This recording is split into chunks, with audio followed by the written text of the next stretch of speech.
Dear student, chapter 11 part 6 to আজি আৰম্ভ কৰিবলৈ লৈছো biotechnology principles and processes.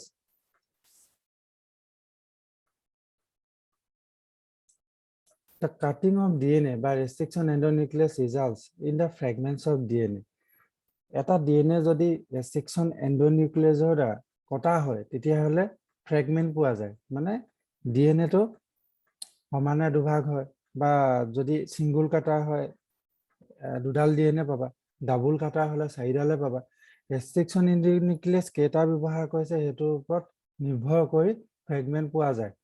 গতিকে this fragment can be separated by techniques known as gel electrophoresis গতিকে DNA টো কটাৰ পিছত যেহেতু DNA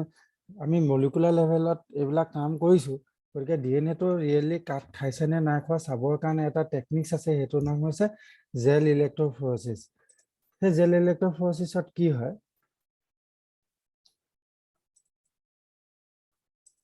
since DNA fragments are negatively charged এটা DNA fragmentor charge হৈছে negative সদায় negative charge থাকে DNA they can be separated by forcing them to move towards the anode under an electric field through a medium or matrix যেহেতু DNA charge তো সদায় negative হয় ইহঁতক যদি আমি এখন ইলেক্ট্ৰিক ফিল্ডত ফোৰ্স কৰা হয় মুভ কৰিবলৈ তেতিয়াহলে কি হয় ইহত সেপাৰেট হয় গতিকে প্ৰসেসটো কি তোমালোকে ইয়াত চালে গম পাবা the most commonly used matrix এই ক্ষেত্ৰত যেটো matrix ব্যৱহাৰ কৰা হয় য'ত DNA টো মুভ কৰিবলৈ বাধ্য কৰা হয় is agarose গতিকে agarose এটা মিডিয়াম বা matrix য'ত DNA fragment বিলাক চাবৰ কাৰণে ব্যৱহাৰ হয় which is a nacelle polymer extracted from sewage. The DNA fragments separate according to their size through shaving effect provided by the agarose. Hence, the smaller the fragment, the farther it moves. গতিকে ইয়াত কি হয় এটা এটা agarose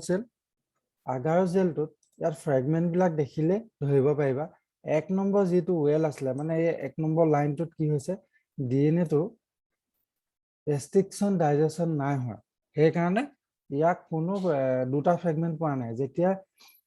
কোনো এটা এনজাইমে digest কৰা হয় বা কটা হয় তেতিয়া DNA টো দুটা ফ্ৰেগমেন্ট পোৱা যাবই কাৰণ এটাল DNA যেতিয়া এটা ৰেষ্ট্ৰিকচন এনজাইমে কটা হয় হ'ব প্ৰথমে তাক আমি দুটা ফ্ৰেগমেন্টে পাম যদি এডাল DNA হয়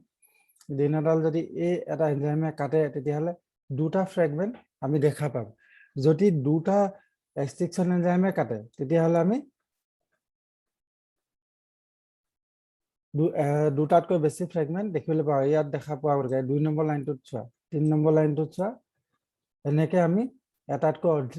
অধিক ফ্ৰেগমেন্ট দেখিবলৈ পোৱা যায় গতিকে এইটো হৈছে agarose gel যেটোত ইয়াত এটো DNA বিলাক ইয়াত লোড কৰা যায় মই ক্লিয়াৰ কৰি ল DNA বিলাক এই বগা বগা ওয়েল বিলাকৰ লোড কৰা যায় আৰু এটো সাইডে নেগেটিভ ইলেক্ট্ৰিক ফিল্ড ক্ৰিয়েট কৰা হয় আৰু এটো সাইডে পজিটিভ থাকে গতিকে যেহেতু নেগেটিভ ৰিপালশন হয় DNA চাৰ্জো নেগেটিভ গতিকে ইহতক এই জেলখনৰ মাজেদি মুভ কৰিবলৈ ফোৰ্স কৰা হয় DNA বিলাকক যদি DNA বিলাক আনডাইজেস্টেড বা কটা নহয় ইহতৰ সাইজ বিলাক ডাঙৰ হয় আৰু ইহতৰ যিবিলাক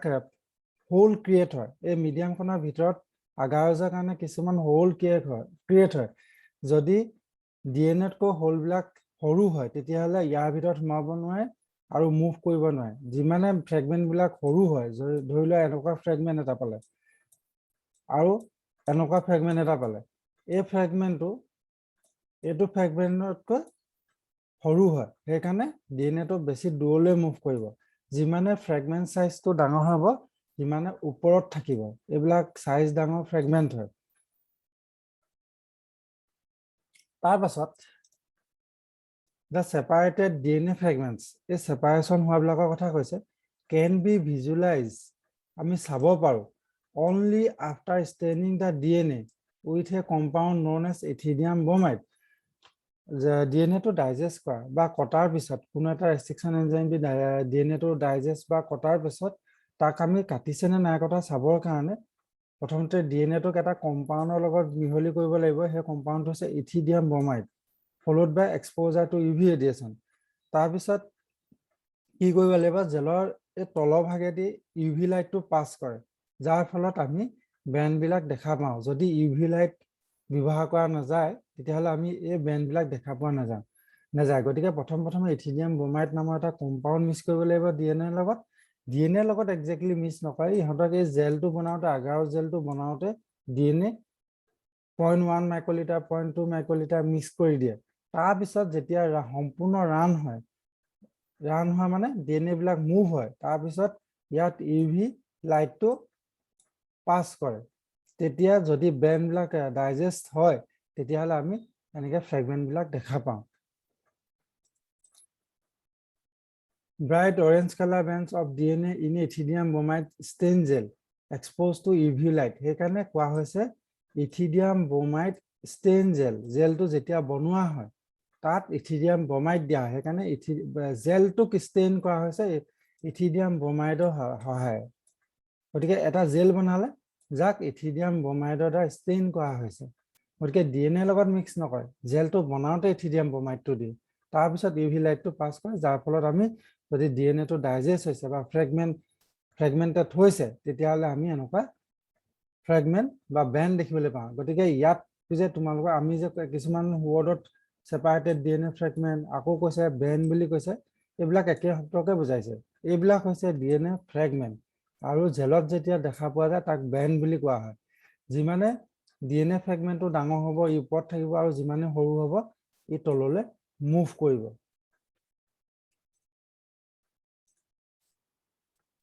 The separated bands of DNA are cut out from the agar gel and extracted from the gel piece. This step is known as elution.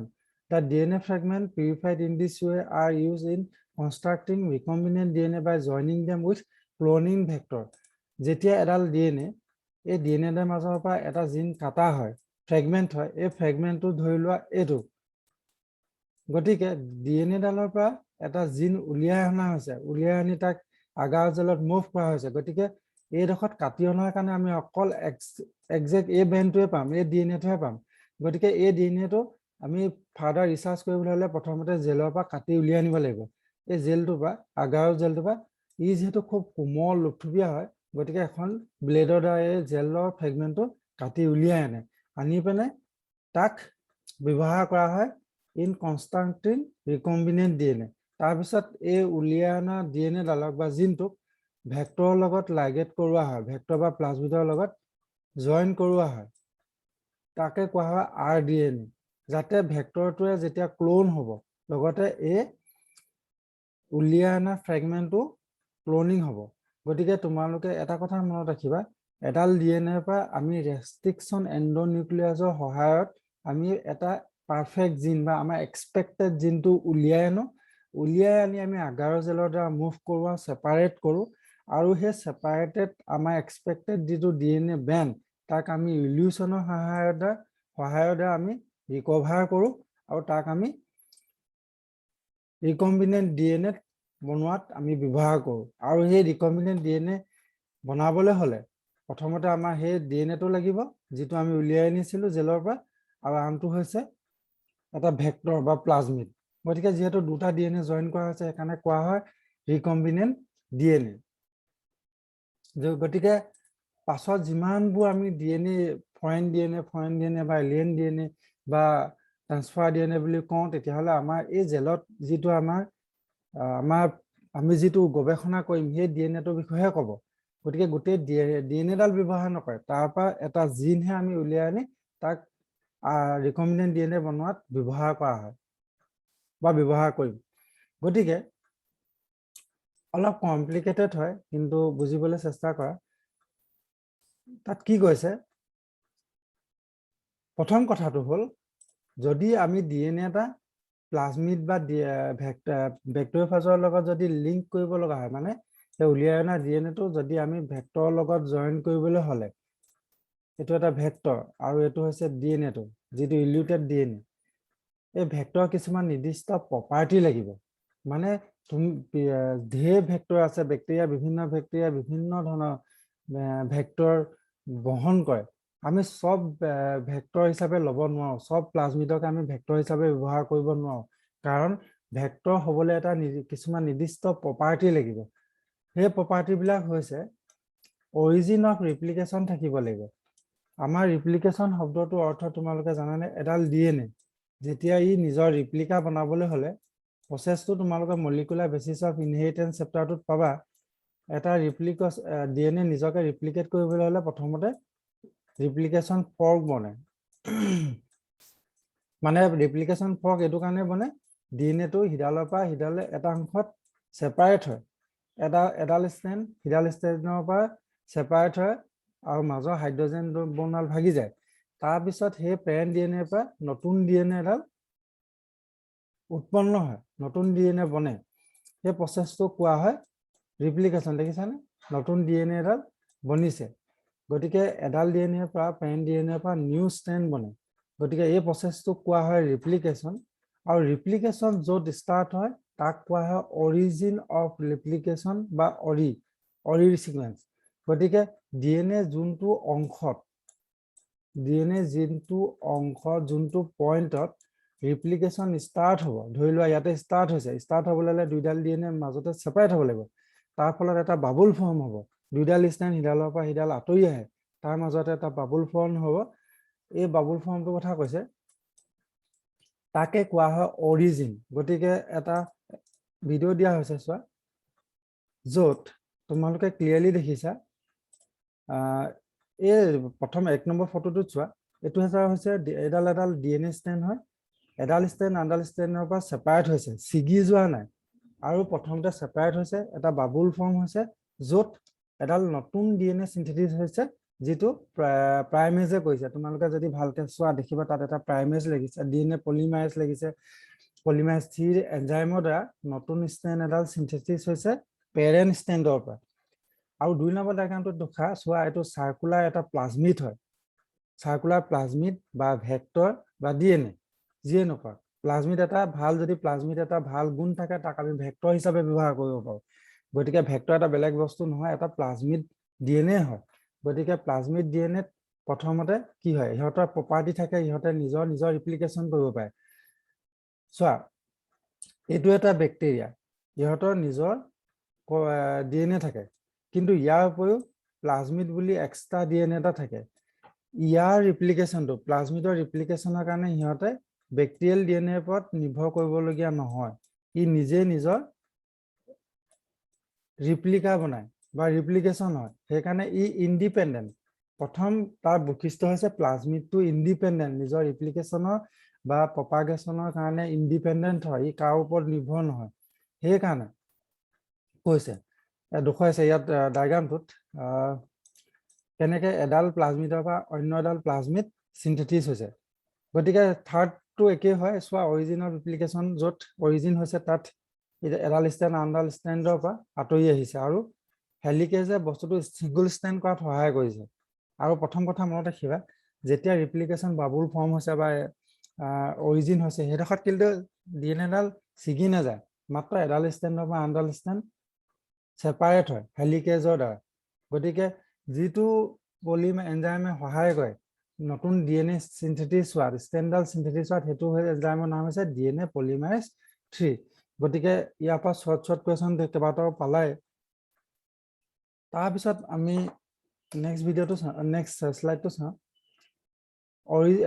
ভাল প্লাজমিড এটা ভেক্টৰ হ'বলৈ প্ৰথমতে অৰিজিন অফ ৰিপ্লিকেশ্যন থাকিবই লাগিব। 2 নম্বৰতে ইহঁতৰ চিলেক্টেবল মাৰ্কাৰ থাকিব লাগিব। চিলেক্টেবল মাৰ্কাৰ কি? প্লাজমিড ঢেৰ আছে, ঢেৰ প্লাজমিড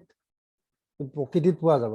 কিন্তু আমি ব্যৱহাৰ কৰা প্লাজমিডটো সেইটোৱে হয় বুলি জানিবলৈ হ'লে তাক এটা মাৰ্ক কৰি দিব লাগিব। আৰু অৰিজিন অফ ৰিপ্লিকেশ্যন এটা মাৰ্কাৰ নহয়। গতিকে মাৰ্কাৰ কাৰণে প্লাজমিডত অন্য কিছুমান বৈশিষ্ট্য থাকে, যিবিলাকে বস্তুটো চিনাক্তকৰণতো সহায় কৰে, আৰু ট্ৰান্সফৰ্ম আৰু নন ট্ৰান্সফৰ্ম যিটো বেক্টেৰিয়া সেইটোকো চিনাক্তকৰণত সহায় কৰে। গতিকে মই কোৱা কথা লাইনটো বুজি পাবলৈ হ'লে পাছৰ লাইনকেইটা তোমালোকে ভালকে বুজি পাব লাগিব। এই পাছৰ লাইনকেইটা যেতিয়া বুজি পাবা ওপৰৰ লাইনটো নিজে বুজি পাবা ইয়াত কি কৈছে চোৱা the genes encoding resistance to antibiotic সেই জিনবিলাকনো ক'ত আছে অবভিয়াছলি প্লাজমিডত থাকিব এইটো এটা চাৰ্কুলাৰ প্লাজমিড গতিকে ইয়াত এনেকুৱা এটা ৰেজিয়ন আছে যাক আমি জিন বুলি কৈছো সেই জিনটো নিশ্চয় কিবা এটা প্ৰডাক্ট বনাইছে সেই জিনৰ পৰা এটা প্ৰটিন বনিছে বা প্ৰডাক্ট বনিছে যি resistance to antibiotic such as ampicillin, chloramphenicol, tetracycline or kanamycin are considered useful selectable markers for E. coli. গতিকে ampicillin আৰু এই এন্টিবায়োটিক গিটা হৈছে selectable marker কিয় কোৱা হৈছে the normal E. coli cell do not carry resistance against any of this antibiotic normal কিছুমান E. coli যাৰ প্লাজমিড নাই সব E. coli যে প্লাজমিড থাকিব তেনেকুৱা কথা নহয় কিছুমান প্লাজমিডত এন্টিবায়োটিক ৰেজিষ্টেন্স নাথাকে যিবিলাকৰ থাকে ইহঁতে কিছুমান জিন কেৰি কৰে যিবিলাক জিনৰ দ্বাৰা ইহঁতে ৰেজিষ্টেন্স টু এন্টিবায়োটিক সেইকাৰণে আমাক যদি কিছুমান বেক্টেৰিয়া এটেক কৰে যিবিলাক বেক্টেৰিয়া ধৰি লোৱা প্লাজমিড আছে আৰু ইহঁত ৰেজিষ্টেন্স টু এন্টিবায়োটিক তেতিয়াহ'লে আমাৰ চৰ্দি কাহ হৈ থাকিলেও বা নিউমোনিয়া যদি হয় তেতিয়া কি হয় এন্টিবায়োটিক দিলেও আমাৰ বেমাৰটো ভাল নহয় কাৰণ সেই এন্টিবায়োটিকটোৱে সেই বেক্টেৰিয়াটো মাৰিব নোৱাৰে গতিকে আমি ভাবো যে আমাক কিয় ভাল হোৱা নাই আমি এন্টিবায়োটিকো খাইছো বা কোনো এজন পেচেণ্টৰ ক'ৰবাত অপাৰেশ্যন কৰিলে অপাৰেশ্যন কৰোঁতে ডক্টৰে ইমিডিয়েটলি কিয় এন্টিবায়োটিক দিয়ে টু কিল দ্য মাইক্ৰ'অৰ্গেনিজম বেক্টেৰিয়া যদি সেই অপাৰেশ্যন কৰা জেগাডোখৰত যাতে মাইক্ৰ'বছ মানে বেক্টেৰিয়া জন্ম নহ'বলৈ তাত আমি কি কৰে তাত ডক্টৰে কি কৰে এন্টিবায়োটিক প্ৰেছক্ৰাইব কৰে সেই এন্টিবায়োটিকবিলাক মাৰিবলৈ যদি কেনেবাকৈ এন্টিবায়োটিকটোৱে ৰেজিষ্টেন্স হয় এম্ফিচিলিন বা টেট্ৰাচাইক্লিন কেনামাইচিন এইবিলাক এন্টিবায়োটিকৰ প্ৰতি ৰেজিষ্টেন্স হয় তেতিয়াহ'লে কিন্তু সেই প্ৰেছক্ৰাইব কৰা এন্টিবায়োটিকটোৱে কাম নকৰিব কাৰণ সেই বেক্টেৰিয়াটোৱে কিছুমান প্লাজমিড কঢ়িয়াব সেই প্লাজমিডত কি হয় জিনছ থাকিব যিবিলাক জিনৰ দ্বাৰা ৰেজিষ্টেন্স টু এন্টিবায়োটিক গতিকে সাধাৰণতে কিন্তু ই কলাই চেলবিলাক এন্টিবায়োটিকৰ ৰেজিষ্টেন্স নাথাকে যদি থাকে তেতিয়াহ'লে আমাৰ কাৰণে বহুত প্ৰব্লেম ক্ৰিয়েট কৰে গতিকে নাথাকে যে নহয় থাকে কেতিয়া সেইকাৰণে আমাৰ কিছুমান এন্টিবায়োটিক আমি এতিয়া বেক্টেৰিয়া চৰ্দি কাহ হ'লেও এন্টিবায়োটিক খালেও যে ভাল নহয় কাৰণ সেই বেক্টেৰিয়াটোৱে চাগে ৰেজিষ্টেন্স কেৰি কৰে গতিকে এইবিলাক জানিবলগীয়া কথা তোমালোকে জানি ল'বা এই লাইনটো কিয় মই আকৌ হাইলাইট কৰি দিছো সেই লাইনটো পাই চোৱা কি বুজাব জিনৰ কাৰণেহে ৰেজিষ্টেন্স পায় টু এন্টিবায়োটিক এইটো কথা মনত ৰাখিবা প্লাজমিডটোত এনেকুৱা জিন বা এনেকুৱা কিছুমান নিউক্লিঅটাইড সিকুৱেন্স আছে যিবিলাকৰ কাৰণে সেই প্লাজমিডটো ৰেজিষ্টেন্স টু এন্টিবায়োটিক ৰেজিষ্টেন্স মানে সেই এন্টিবায়োটিকটো এপ্লাই কৰিলে মানে সেই প্লাজমিডটো ডিগ্ৰেড নহয় বা সেই প্লাজমিড ডিগ্ৰেড নহয় মানে বেক্টেৰিয়েল চেলটো নমৰে গতিকে সেই জিনবিলাকনো কি এইটো তোমালোকৰ পিভিআৰ 322 এটা প্লাজমিড দিছিলে এটা ভেক্টৰ যেটো তোমালোকৰ এনসিআৰটি বুকখনৰ এক্সাম্পল হিচাপে দিছে যেহেতু এনেকৈ যদি ডায়াগ্ৰামটো ডাইৰেক্ট দিয়া যায় বুজি পাবলৈ অসুবিধা হোৱাৰ কাৰণে মই অলপ এটো বেলেগকৈ দেখাইছো সেই জিনবিলাকৰ নাম হৈছে BLA জিন যদি এটা ইয়াত যেটো AMPR লিখা আছে আর মানে ৰেজিষ্টেন্স এম্পিসিলিন ৰেজিষ্টেন্স ই এন্টিবায়োটিক নহয় কিন্তু এন্টিবায়োটিক ৰেজিষ্টেন্স জিন হয় সেই জিনটোৰ নাম হৈছে BLA gene that encode beta lactamase an enzyme that break down the antibiotic ampicillin তাৰ মানে কি কৈছে এই জিনটোত BLA জিন আছে এডোখৰ জায়গাত BLA জিনটো আছে ইহঁতে এনেকুৱা এটা এনজাইম বনায় যাৰ নামটো হৈছে বিটা লেক্টামেজ সেই বিটা লেক্টামেজে এন্টিবায়োটিকৰ যেটো এম্পিসিলিন এন্টিবায়োটিক তাক নিষ্ক্ৰিয় কৰি পেলায় কাৰণে সেলটোৰ ওপৰত যদি আমি এম্পিসিলিন এপ্লাই কৰো তেতিয়া কি হয় এই জিনটোৱে BLA জিনে সেই এন্টিবায়োটিকৰ প্ৰভাৱটো নাইকিয়া কৰিবলৈ এটা এনজাইম বনায় সেই এনজাইমটোৰ নাম হৈছে বিটা লেক্টামেজ আৰু এই বিটা লেক্টামেজে এন্টিবায়োটিক নিষ্ক্ৰিয় কৰি দিয়ে গতিকে ইয়াৰ মেইন কথাটো হেতুৱে যে আমি কিয় এন্টিবায়োটিক ব্যৱহাৰ কৰো আমাৰ মানে গৱেষণাত গতিকে যেহেতু বেক্টেৰিয়াত নৰমালি যদি থাকে আমাক অপকাৰ সাধন কৰিব কিন্তু হে যেটো এন্টিবায়োটিক ৰেজিষ্টেন্স গুণটো কিন্তু মলিকুলাৰ বায়োলজি টেকনিক্স বা বায়োটেকনলজিত কিন্তু ইয়াক গৱেষণাৰ কাৰণে ভাল হিচাপে লৈছে ব্যৱহাৰ কৰিছে ইয়াক এম্পিচিলিন ৰেজিষ্টেন্স গুণটো ব্যৱহাৰ কৰিছে গৱেষণাত কিয় তাক ব্যৱহাৰ কৰিছে as a antibiotic resistance selectable marker হিচাপে ব্যৱহাৰ কৰিছে গতিকে ইয়াত কিতাপত দিয়া যেটো প্লাজমিড PBR322 হেতুত আকৌ দুটা এম্পিচিলিন ৰেজিষ্টেন্স জিন আছে এটা হৈছে এম্পিচিলিন ৰেজিষ্টেন্সৰ কাৰণে এটা হৈছে টেট্ৰাসাইক্লিন ৰেজিষ্টেন্সৰ কাৰণে গতিকে এই প্লাজমিড যদি প্লাজমিড থকা ব্যাক্টেৰিয়া যদি তোমালোকে এম্পিচিলিন বা টেট্ৰাসাইক্লিন দিয়া তেতিয়াহলে সেলটো নমৰে গতিকে মই তোমালোকক কলোৱে এই এম্পিচিলিন জিনটোৰ নাম হৈছে BLA জিন আৰু ই সিক্ৰেট কৰিব বিটা লেকটামেজ আৰু সেই বিটা লেকটামেজে কৰিব কি এন্টিবায়োটিকটোক নিষ্ক্ৰিয় কৰি পেলাব গতিকে টেট্ৰাসাইক্লিনো একে পদ্ধতি আছে এটা টেট্ৰাসাইক্লিন ৰেজিষ্টেন্স জিনে কিছুমান এনজাইম বনাব যি টেট্ৰাসাইক্লিন এন্টিবায়োটিকটোক নিষ্ক্ৰিয় কৰিব গতিকে মই বস্তুটো ভেক্টৰটো যেটো দেখাইছো PBR322 এটো অকমান কাস্টমাইজ কৰি দিছো তাৰ পিছত চোৱা কি হয় আগত মই 1 নম্বৰ পইণ্টত কৈছিলো ইহঁতৰ নিজৰ ৰেপ্লিকেশনৰ কাৰণে অৰিজিন থাকিব অৰিজিন অফ ৰেপ্লিকেশন সাইট থাকিব তাৰ পিছত বাকি ফ্ৰেগমেন্ট বিলাক বাকি DNA সিকোয়েন্স বিলাক লাগি থাকিব তাৰ পিছত মেইন মেকানিজমটো চোৱা ইয়াত ডায়াগ্ৰামটো তোমালোকে ভালকে বুজি পাবা এটো এটা ব্যাকটেৰিয়াল সেল ইহঁতৰ DNA ব্যাকটেৰিয়াল সেলৰ নিজৰ ওন DNA প্লাজমিড নহয় এটো প্লাজমিড নহয় এটো হৈছে ব্যাকটেৰিয়াল DNA ইহঁতৰ প্লাজমিড নাই প্লাজমিডলেস ব্যাকটেৰিয়া ইহঁতক যদি আমি এম্পিচিলিন এপ্লাই কৰো ইহঁতৰ ওপৰত তেতিয়াহলে সেলটো লাইসিস হৈ যায় মৰি থাকে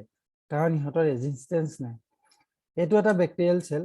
ইহঁতৰ আকৌ কি হয় প্লাজমিডটো কেৰি কৰিছে প্লাজমিড কেৰি কৰা মানে এম্পিচিলিন ৰেজিস্ট্যান্স জিনটো আছে ইয়াত গতিকে যদিও আমি এম্পিচিলিন এপ্লাই কৰিছো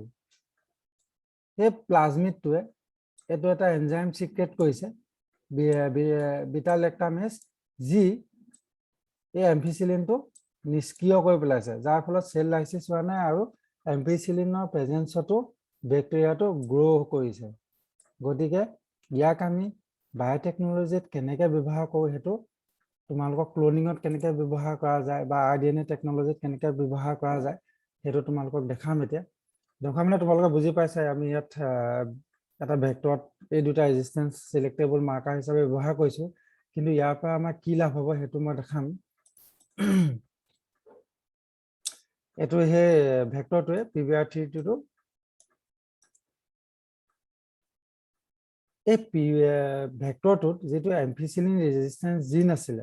এই সাইটটো কথা কৈছে যেহেতু এটা জিন মানে ইয়াত নিউক্লিওটাইড সিকোয়েন্স থাকিব ঠিক আছে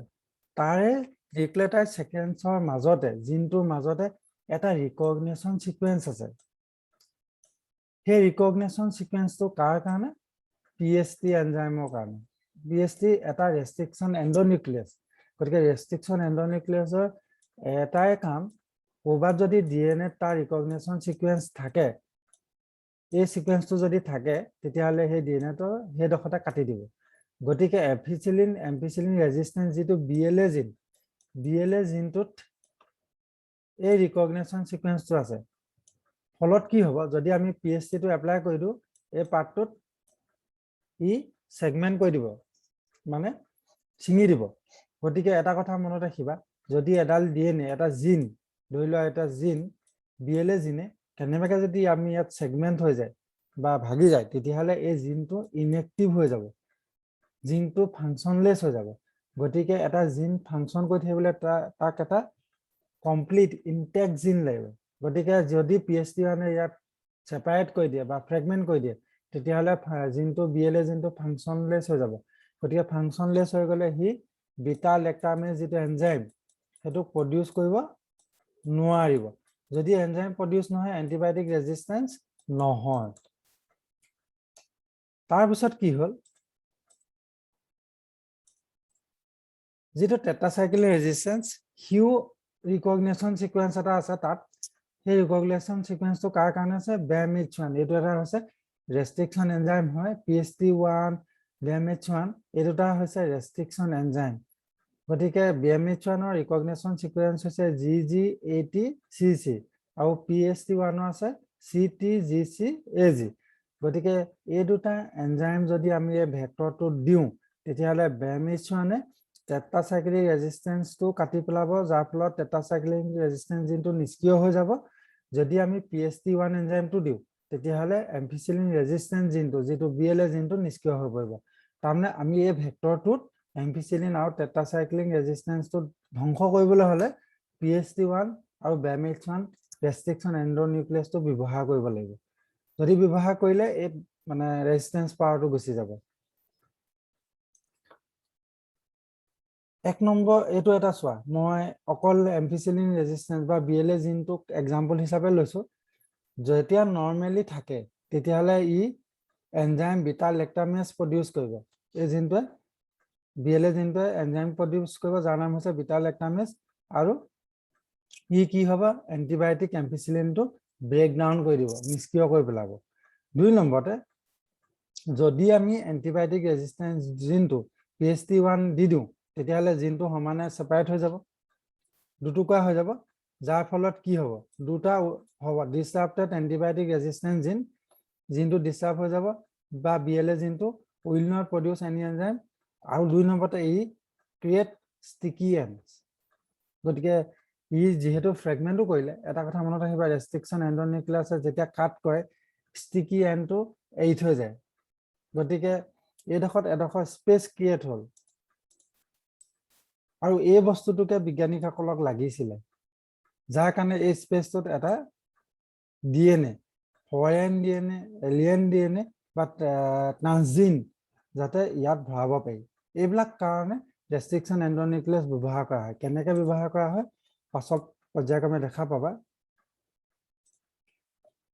3 নম্বৰ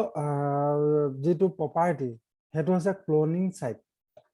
আমি প্ৰথমতে পালো অৰিজিন অফ ৰেপ্লিকেশ্যন লাগিব, সিলেক্টেবল মাৰ্কাৰ লাগিব। 3 নম্বৰটো হৈছে cloning site. In order to cloning সাইটনো ক'ত থাকে সেইটো মই দেখাইছো।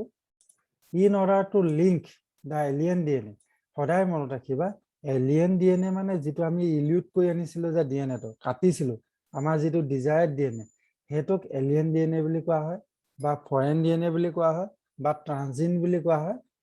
এইবিলাক হৈছে এই শব্দবিলাক একেটা কাৰণে ব্যৱহাৰ কৰা হয়। এই এলিয়েন DNA একে শব্দ এইবিলাক। The vector needs to have a very few perfectly single recognition site for the commonly used restriction enzyme. ইয়াৰ পৰা কি বুজিছা, এনেকুৱা সিঙ্গুল ৰিকগনিশ্যন সিকুৱেন্স থাকিব লাগিব। ৰেষ্ট্ৰিকশ্যন এণ্ডোনিউক্লিয়াছে কাটিলে মানে কিছুমান ষ্টিকি এণ্ড ক্ৰিয়েট হ'ব লাগিব, সেইটো কথাকে তাত কৈছে।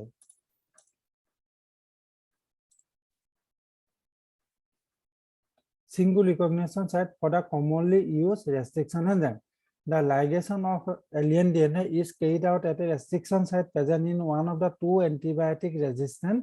gene. যিহেতু আমি এটো এটা কাট কৰিছিলো আগৰ হেৰিটো দেখিছিলা নহয়, PST1 দি পেলাই আমি এই BLA জিনটো সমানে সেপাৰেট কৰিছিলো। সেপাৰেট কৰোঁতে ইহঁতে কি কৰিলে, এডোখৰ সাইট ক্ৰিয়েট কৰিলে, restriction site present in one of the 2 antibiotic resistant gene. যিকোনো দুটা এণ্টিবায়টিক ৰেজিষ্টেন্টৰ এটা সাইট আমি উলিয়ালো। দুইটা এণ্টিবায়টিক ৰেজিষ্টেন্ট আমাৰ আছে, আমি দুটা সাইটত আমি এনেকৈ কাট কৰিব নোৱাৰোঁ। আমাৰ লেবৰেটৰীত কি কৰিব লাগিব, যিকোনো এটা সাইটতহে কাট কৰিব লাগিব। সেই কাট কৰা জেগাত কি হ'ব, এই এলিয়েন DNAটো আমি ইনচাৰ্ট কৰিম। মেইন পাৰপজ সেইটোৱে আমাৰ, যে কাট কৰি মানে আমি সেই জেগাডোখৰত আমাৰ এলিয়েন ডিএনটো সুমুৱাই দিয়া। গতিকে দেখিছানে, সেইটো কাট কৰিলো, তাৰপিছত এলিয়েন ডিএনটো ভৰালো, তাৰপিছত এইটো দেখিছিলানে ক্ৰিয়েট ষ্টিকি এণ্ড BLA জিনটোত এটা ষ্টিকি এণ্ড ক্ৰিয়েট হৈছিলে PST1 দিয়াৰ কাৰণে। তাৰপিছত কি হ'ল, ডায়গ্ৰামটোৱে তোমালোকে চাই গ'লে বুজি পাবা। তাৰপিছত কি হয়, দুইটা আমি নেক্সট জিন আৰু যিটো ষ্টিকি এণ্ড ক্ৰিয়েট হোৱাৰ পিছত আমি ভেক্টৰটো কথা কৈছো, যিটো দুইটা যদি মিক্স কৰো তেতিয়াহ'লে দেখিছানে এই ভেক্টৰটোত এই জিনটো সোমাই গ'ল, কাৰণ PST1 এইডোখৰত এই সাইট ক্ৰিয়েট হৈছিলে এইডোখৰত। তাৰপিছত আমাৰ যিটো এলিয়েন DNA বা ফৰেন DNA বা ট্ৰান্সজিনটো আমি ইয়াত ইনচাৰ্ট কৰি দিলো। ইনচাৰ্ট কৰি দিয়াৰ পিছত কি হ'ল, এণ্টিবায়টিক ৰেজিষ্টেন্স BLA জিনটো ডেষ্ট্ৰয় হৈ গ'ল। হ'ল আৰু ডেষ্ট্ৰয় হোৱাৰ ফলত সেই BLS জিনটোৱে বিটা লেকনামেজ সিনথেটিছ কৰিব নোৱাৰে গতিকে এন্টিবায়োটিক ৰেজিস্ট্যান্স পাৱাৰ ইয়াৰ আছে গতিকে এটাহে ধ্বংস হ'ল সেইকাৰণে দুটা এন্টিবায়োটিক ৰেজিস্ট্যান্স জিন আছিলে এমফিসিলিন কাম নহল কি হ'ল আমি আমাৰ ওচৰত টেট্ৰাসাইক্লিন আছে যদি টেট্ৰাসাইক্লিনটোত জেগাত এডোখৰ বেমেজ দি কাট কৰি আমি যদি নেক্সট জিনটো ইয়াত ভৰালোহেঁতেন এই পচনটোত যদি ভৰালোহেঁতেন তেতিয়াহ'লে টেট্ৰাসাইক্লিন ৰেজিস্ট্যান্স জিনটো ডেষ্ট্ৰয় হৈ গ'লহেঁতেন এমফিসিলিনটোৱে কাম কৰিলেহেঁতেন হ'ল গতিকে ইয়াত দুটা এন্টিবায়োটিক ব্যৱহাৰ কৰিছে এইটো খুব পুৰণা পদ্ধতি এই পদ্ধতিটো আমিও পোৱা নাই গতিকে যেতিয়া প্ৰথম আৰম্ভণি ক্লোনিং আৰম্ভণি কৰিছিলে তেতিয়া ইয়াক ব্যৱহাৰ কৰিছিলে গতিকে প্লাজমিডটো তিনিটা বৈশিষ্ট্য আছে প্ৰথম কথাটো হ'ল ইহঁতৰ অৰিজিন আছিলে অৰিজিন থাকিলে কি হ'ব বুলি কৈছিলো ইহঁতে প্ৰপাগেট হ'ব পাৰে এডালৰ পৰা দুডাল দুডালৰ পৰা চাৰিডাল সেলফ ৰিপ্লিকেশন হ'ব পাৰে কাৰো ওপৰত নিৰ্ভৰ নহয় আৰু তাৰ বাবে অৰিজিন থাকিব লাগিব প্ৰতিটো প্লাজমিডৰ নিৰ্দিষ্ট অৰিজিন থাকিব লাগিব গতিকে এইটো হৈছে এক নম্বৰ প্ৰপাৰ্টি দুই নম্বৰ প্ৰপাৰ্টি হৈছে সিলেক্টেবল মাৰ্কাৰ বা ৰেজিস্ট্যান্স জিন সেই দুটা আছে প্লাজমিডত হ'ল গতিকে ক্লোনিং সাইট আছে ক'ত বুজি পালাই নহয় এইডোখৰত এইটো কাট কৰিবেনে এইডোখৰত আমি এটা জিন ভৰাব পাৰোঁ এইটোকে ক্লোনিং সাইট বুলি কয় যদি কেনেবাকে এই সাইটকেইটা নাথাকিলেহেঁতেন তেতিয়া আমি ৰেষ্ট্ৰিকশ্যন কোনো ৰেষ্ট্ৰিকশ্যন এনজাইম দি আমি ইয়াক কাট কৰিব নোৱাৰোঁ যদি কাট কৰিব নোৱাৰোঁ তাত আমি ডিএনএটো ইনচাৰ্ট কৰিব নোৱাৰোঁ গতিকে ডিএনএটো ইনচাৰ্ট কৰিবলৈ হ'লে প্ৰথমতে ৰিকগনিশ্যন সাইট বা ৰেষ্ট্ৰিকশ্যন সাইট থাকিব লাগিব এনজাইমৰ কাৰণে গতিকে এই তিনিটা হৈছে খুব ইম্পৰ্টেণ্ট গুণ এটা ভাল প্লাজমিড বা ভাল ভেক্টৰ হ'লে প্লাজমিডটো ভেক্টৰ হ'বলৈ এই তিনিটা গুণ থাকিব লাগিব তাৰপিছত চোৱা ডায়াগ্ৰামটোত চোৱা কি হৈছে এইটো প্লাজমিডটো আমি বনালো নে আগৰ ডায়াগ্ৰামটোত দেখিছিলা নহয় ইয়াৰ কথা কৈছে এইটোক লৈ আমি আকৌ ষ্টাডি কৰিম নেক্সট পেজলৈ যাম এইটোক লৈ গৈছো এইডোখৰতে তোমালোকে পাহৰি যোৱা এই পাৰ্টটো পাহৰি যোৱা এতিয়া আমাৰ RDNA ৰিকম্বিনেণ্ট DNA বনিলে ভেক্টৰটো প্লাছ আমাৰ এলিয়েন DNAটো আছে এই দুটা ফিউজ কৰিলো ফিউজ কৰা মানে জইন কৰা বা লিংক কৰিলো গতিকে এই দুটা হোৱাৰ পিছত ই বনি গ'ল RDNA ৰিকম্বিনেণ্ট DNA বনি গ'ল কাৰণ দুটা DNA ৰিকম্বাইন কৰিছিলো গতিকে ইয়াক লৈ আমি আগলৈ আগবাঢ়িম তাত কি কৰিম আমি ইয়াক ব্যৱহাৰ কি কৰিম চোৱা প্ৰথমতে আমাৰ কাম হ'ব প্লাজমিডটো বেক্টেৰিয়েল সেলত পঠাই দিয়া আকৌ আমি যিহেতু এটা বেক্টেৰিয়া ইহঁতৰ যিটো বেক্টেৰিয়াত প্লাজমিড নাই ই নিজৰ বেক্টেৰিয়েল DNA আছে প্লাজমিডৰ কাৰণে খালী আছে গতিকে প্ৰথম কাম হৈছে আমাৰ তেনেকুৱা এটা বেক্টেৰিয়াত আমাৰ প্লাজমিডটো এইটো হৈছে প্লাজমিড ভৰাই দিয়া গতিকে প্লাজমিডটো ভৰাই দিবলৈ হ'লে কি কৰিব লাগিব হিট দিব লাগিব বেক্টেৰিয়াটোক আমি যদি হিট দিওঁ তেতিয়াহ'লে কি হ'ব এই প্লাজমিডটো ভিতৰলৈ সোমাই যাব মই এৰ'চিন দি পিনে দেখাই দিছোঁ আগত ব্লেক কালাৰ এৰ'চিনটো দিয়া আছে এনেকুৱা কিছুমান বেক্টেৰিয়েল চেল ৱালত হোল ক্ৰিয়েট হ'ব এইবিলাক অপেনিং হৈছে ঠিক আছে তাৰপিছত কি হ'ব যেতিয়া প্লাজমিডটো সোমাই গ'ল তাৰপিছত আইচত যদি থৈ দিওঁ আমি তেতিয়া কি হ'ব ই আকৌ বেক্টেৰিয়েল ৱালটো চেল ৱালবিলাক আকৌ হোলবিলাক বন্ধ হৈ যায় ৰিচিল হৈ যায় তেতিয়াহ'লে আমি ক'ব পাৰোঁ বেক্টেৰিয়েল চেলটোত আমি ট্ৰেন্সফৰ্মেশ্যনৰ দ্বাৰা প্লাজমিডটো ইনচাৰ্ট কৰিলোঁ যদিহে প্লাজমিডটো ইনচাৰ্ট কৰোঁ তেতিয়াহ'লে সেই বেক্টেৰিয়াটোৱে ৰেজিষ্টেন্স পাৱাৰ পায় এটা ৰেজিষ্টেন্স পাৱাৰ ধ্বংস হৈছিলে সেইটো ৰেজিষ্টেন্স টেট্ৰাসাইক্লিক ৰেজিষ্টেন্স আছিলে নহয় গতিকে ৰেজিষ্টেন্স পাৱাৰটো আছে কিন্তু বেক্টেৰিয়েল গাত পাই গ'ল এইডোখৰত নাছিলে ৰেজিষ্টেন্স পাৱাৰটো ইয়াৰ পৰাহে হৈছে গতিকে এটা বেক্টেৰিয়া যিটো ৰেজিষ্টেন্স পাৱাৰ আছে কাৰণ প্লাজমিড থকাৰ কাৰণে আৰু এটা বেক্টেৰিয়া যাৰ ৰেজিষ্টেন্স পাৱাৰ নাই যিহেতু এইটো বেক্টেৰিয়া হয় আমি চকুৱে চালে ধৰিব নোৱাৰোঁ তেতিয়া আমি কি কৰিম ইয়াত এণ্টিবায়'টিক দি দিম সব বেক্টেৰিয়াক আমি এণ্টিবায়'টিক দি দিম সেই এণ্টিবায়'টিকটোৱে যিটো প্লাজমিড নাই যিটো বেক্টেৰিয়াৰ গাত সেই প্লাজমিডটো নাই সিহঁতে এণ্টিবায়'টিক চিলেকশ্যনত মৰি থাকিব কাৰণ প্লাজমিডটো নাই যিটো বেক্টেৰিয়াৰ প্লাজমিডটো ল'লে সেইটোৱে এণ্টিবায়'টিক চিলেকশ্যনত জীয়াই থাকিব সেইকাৰণে কোৱা হয় তাক চিলেক্টেবল মাৰ্কাৰ কাক কোৱা হয় এণ্টিবায়'টিক জিনবিলাকক আকৌ মানে বেকৱাৰ্ড গৈ পিনে আকৌ তোমালোকে ভিডিঅ'টো যদি আকৌ অকণমান বেক কৰি চোৱা তেতিয়াহ'লে বুজি পাবা অলপ কনফিউজিংটো হয় গতিকে চোৱা এইটো ডায়াগ্ৰামটো মই ইয়াত দি দিছো বেক্টেৰিয়া যেটো প্লাজমিডটো আমি পালো নহয় ইয়াত টেট্ৰাসাইক্লিন ৰেজিস্ট্যান্স জিনটো আছে বেক্টেৰিয়াটোৰ লগত মিক্স কৰিলো ট্ৰান্সফৰমেশন বুলি কোৱা হয় তেতিয়া এই প্লাজমিডটো ইয়াত সোমাই গল ট্ৰান্সফৰমেশনৰ দ্বাৰা প্লাজমিডটো সোমাই গল আৰু তাৰ ফলত বেক্টেৰিয়াটোৱে এন্টিবায়োটিক ৰেজিস্ট্যান্স প্ৰপাৰ্টিটো পালে কাৰণ প্লাজমিডটোৱে এন্টিবায়োটিক ৰেজিস্ট্যান্স প্ৰপাৰ্টিটো লৈ গৈছিলে ইয়াত এন্টিবায়োটিক ৰেজিস্ট্যান্স নাই কাৰণ প্লাজমিড লেছ গতিকে আশা কৰিছো তোমালোকে বুজি পাইছা কথাবিলাক তাৰ পিছত কি হল চোৱা আফটাৰ ট্ৰান্সফৰমেশন দুটা প্ৰবাবিলিটি আছে কিছুমান বেক্টেৰিয়া গাত প্লাজমিডটো সোমালে আৰু কিছুমান বেক্টেৰিয়া গাত প্লাজমিডটো নোসোমালে হ'ব পাৰে বেক্টেৰিয়াটো আমিতো চকুৱে দেখা নাই ন আমাৰ টেষ্ট টিউবত আমি বেক্টেৰিয়া আৰু প্লাজমিডটো মিক্স কৰিছো আমি বাহিৰৰ পৰা একো দেখা নাপাওঁ গতিকে তাক হিট দি দিছো হিট দি দিয়াৰ পিছত তাৰ 50-50% চান্স থাকিব সোমাবও পাৰে নোসোমাবও পাৰে গতিকে bacterial cell having plasmid resistance to antibiotics আৰু those lacking plasmid sensitive to antibiotics গতিকে বেক্টেৰিয়েল সেল যিবিলাকৰ প্লাজমিড থাকিব ইহঁত ৰেজিস্ট্যান্স টু এন্টিবায়োটিক এক নম্বৰ এইবিলাকৰ কথা কৈছে আৰু ডোজ লেকিং প্লাজমিড যত প্লাজমিড নাই ইহঁত সেনসিটিভ টু এন্টিবায়োটিক ইহঁত এন্টিবায়োটিকৰ প্ৰতি সেনসিটিভ লব নোৱাৰিব এন্টিবায়োটিকটো গতিকে হাউ টু ডু কনফাৰ্মেশন কেনেকৈ আমি কনফাৰ্ম কৰিম যে এটা বেক্টেৰিয়া ট্ৰান্সফৰমেশন হল নে নাই হোৱা গতিকে যদি ট্ৰান্সফৰ্ম হয় এইবিলাকক ট্ৰান্সফৰ্ম বুলি কোৱা ট্ৰান্সফৰমেন্ট তোমালোকৰ কিতাপত হেতু ৱৰ্ড ব্যৱহাৰ কৰিছে এইবিলাক হৈছে নন ট্ৰান্সফৰ্ম বেক্টেৰিয়েল সেল যেতিয়া এটা এখন প্লেট এলবি মানে হৈছে নিউট্ৰিয়েন্ট মিডিয়া বেক্টেৰিয়াৰ কাৰণে এটা নিউট্ৰিয়েন্ট মিডিয়া গতিকে সেই নিউট্ৰিয়েন্ট মিডিয়াটোৰ লগত আমি টেট্ৰাসাইক্লিন যেটো এন্টিবায়োটিক্সটো মিক্স কৰি দিছো কাৰণ আমি সিলেকশন আমি টেট্ৰাসাইক্লিনৰ দ্বাৰা কৰিম কাৰণ এম্পিসিলিন জিনটো ডেষ্ট্ৰয় কৰি দিলো আমি এম্পিসিলিন ৰেজিস্ট্যান্স বিএলএ জিনটো ডেষ্ট্ৰয় কৰি দিয়া নাই জানো কেনেকৈ সেই জিনটোত এম্পিসিলিন ৰেজিস্ট্যান্স জিনটোত আমি বেলেগ জিন এটা ভৰাই দিয়াৰ ফলত মাজত জিনটোৰ মাজত বেলেগ জিন ভৰাই দিয়াৰ কাৰণে এম্পিসিলিন ৰেজিস্ট্যান্স জিনটো ধ্বংস হৈ গল কিন্তু টেট্ৰাসাইক্লিন জিনটো ইনটেক আছে ইয়াত একো ইনসাৰ্ট হোৱা নাই সেইকাৰণে আমি টেট্ৰাসাইক্লিনৰ দ্বাৰা সিলেকশন কৰিম গতিকে এইটো এটা এলবি প্লেট যত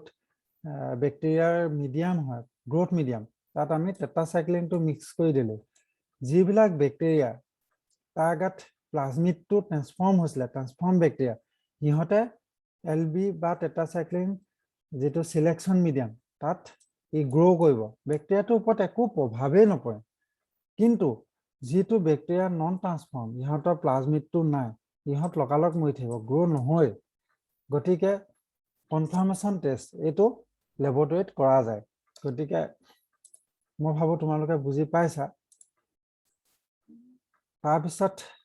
তোমালোকে যদি কিবা ডাউটস থাকে মোক জনাবা অলপ মন দিলে কথাবিলাক বুজি পাবা গতিকে আজিলৈ ইমানে যদি ডাউটস থাকে তোমালোকে মোক টেক্সট কৰা ওকে থ্যাংক ইউ